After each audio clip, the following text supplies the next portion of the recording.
বন্ধুরা, সবাইকে সুস্বাগত আমার ইউটিউব চ্যানেল পূজা স্টিচিংয়ে। তো আমি আজকে যে জিনিসটা বানাচ্ছি সেটার জন্য মাপটা তোমরা বুঝে নাও। তো দেখো বন্ধুরা, তোমরা মাপটা বুঝে নাও। ঝুল আছে 46 ইঞ্চি, টপ পার্ট আমাদের যেটা তৈরি হবে সেটা 31 ইঞ্চি লম্বা করব। যে যেমন লম্বা করবে সে সেরকম রাখবে। আমি 31 ইঞ্চি লম্বা করব, তাহলে আমাদের 46 ইঞ্চির থেকে 31 ইঞ্চিকে বাদ দেওয়ার পর 15 ইঞ্চি থাকবে। আর ছাতি আছে 34 ইঞ্চি, তার সাথে 2 প্লাস করতে হবে, 36 বেরোবে। সেটাকে 4 দিয়ে ভাগ করার পর 9 হয়েছে। কোমর আছে 31.5, তার সাথে 2 প্লাস করার পর 33.5, তাকে 4 দিয়ে ভাগ করার পর 8.3 হয়েছে। পাছা আছে 34, তাকে তার সাথে 2 প্লাস করবে। যার যা মেজারমেন্ট তার সাথে সেই 2 করে প্লাস করতে হবে। এবার যে যেমন লুজিং চায় সেরকম, কিন্তু সাধারণত 2 প্লাস করে। তাকে 4 দিয়ে ভাগ করার পর 9 হয়েছে। পুট আছে 13.5, মোহরা আছে 14, হাতা লম্বা আছে 8 ইঞ্চি আর হাতা চওড়া আছে 8.5 ইঞ্চি। তো সেই অনুযায়ী আমি লাইনিংয়ে কাপড়ে প্রথমে কেটে নেব। তারপর আমি সাধারণত শাড়ি থেকে বানাচ্ছি, তোমরা এমনি পিস কিনেও বানাতে পারো। তো দেখো বন্ধুরা, আমাদের এখানে টপ পার্টে লম্বা বলেছিলাম 31 ইঞ্চি, তো 32 ইঞ্চি আমাদের আছে। লম্বা 1 ইঞ্চি প্লাস করে নিতে হবে। তারপরে পুট নেব, যা পুট আছে তাকে 2 দিয়ে ভাগ করার পর যেটা বেরোবে সেটা নেব 6.7। আর এখানে 1 ইঞ্চি মতন ডাউন দেব। যতদূর আমাদের গোলা হবে, আমি গোলা করব 2.7, সেখান থেকে 1 ইঞ্চির মতন ডাউন করার পর এখানে 6.7 একটা দাগ দেব। যদি আমাদের আর্মহোলটা না মেলে তখন আর নিচের দিকে নামাবো। এরপরে নিয়ে নেবো এখান থেকে ছাতির মাপ। ছাতি কত আছে 34, তাকে 2 দিয়ে 2 প্লাস করার পর যেটা বেরোবে 9 ইঞ্চি, তার সঙ্গে 1 ইঞ্চি মতন এক্সট্রা নেব। তো এখান থেকে দেখো 1 ইঞ্চি ওপর বরাবর একটা রাউন্ড শেপ টেনে নেব। এবার এটা মিলিয়ে দেখে নেব যে এটা মিলছে কিনা। যদি না মিলে, তো দেখো বন্ধুরা, আমাদের একটু বেশি হচ্ছে। আমাদের 7 আছে, তো 8 হচ্ছে, সেই জন্য আমি একটু ওপর দিকে তুলে দেবো এটা।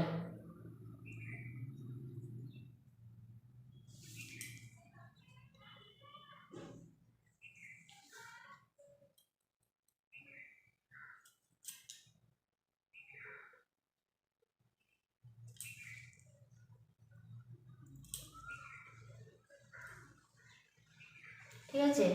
আর যেহেতু আমাদের এটা ব্রড নেক হবে, সেই জন্য এখান থেকে ভেতর দিকে একটা শেপ হবে।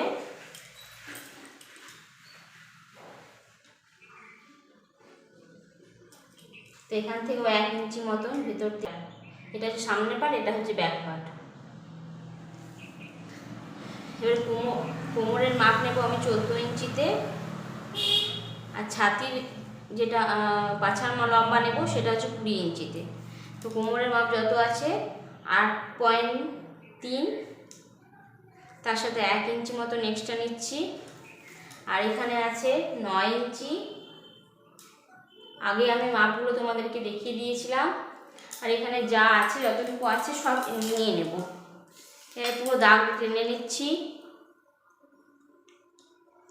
তারপরে লাইনিং কাপড়টা আমি সাধারণত কাপড় কেটে করছি, তোমরা যা কেটে করবে, পিস বাজারে পাওয়া যায়, পিস কেটে করতে পারো।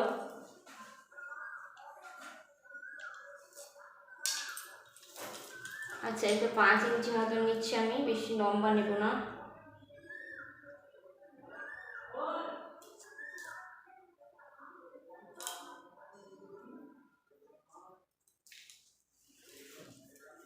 বাদ বাকি এটা কেটে নেব। দেখো বন্ধুরা, আমি পার্টটা কেটে নিয়েছি, এটা অপরের পার্ট হবে। এবার আঁচল পোর্শনটা আমি মানে 1 মিটার আর 90 সেন্টিমিটার মতন কেটে নিচ্ছি। সাধারণত 2 মিটার বা 2.5 মিটারের দরকার হয়, কিন্তু আমার একটু হাইটটা একটু কম, সেজন্য এরকমই কেটে নেব আমি। এটা আঁচল পাটটা পুরোটাই আছে, সেটা কেটে নেব।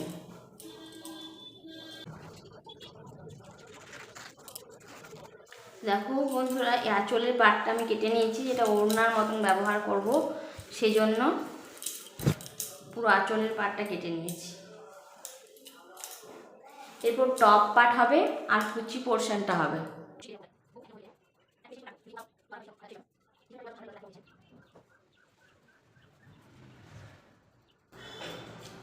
আর যেটা এক্সট্রা আছে সেটা সেলাইয়ের সময় কেটে নেব।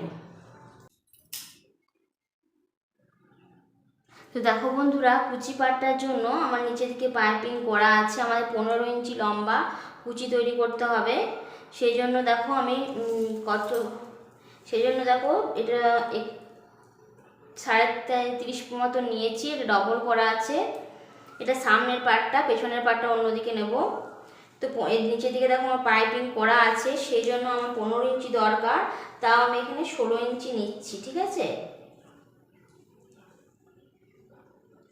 16 ইঞ্চি দাগটা টেনে নেব পুরোটাতে।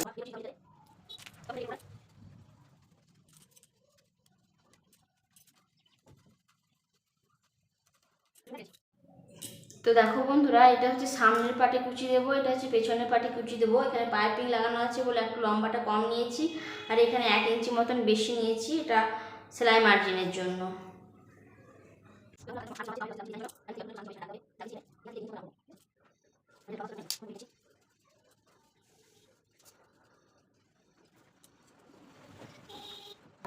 কাটিং করতে হবে এখান থেকে। এটা হচ্ছে সামনের পাটের জন্য।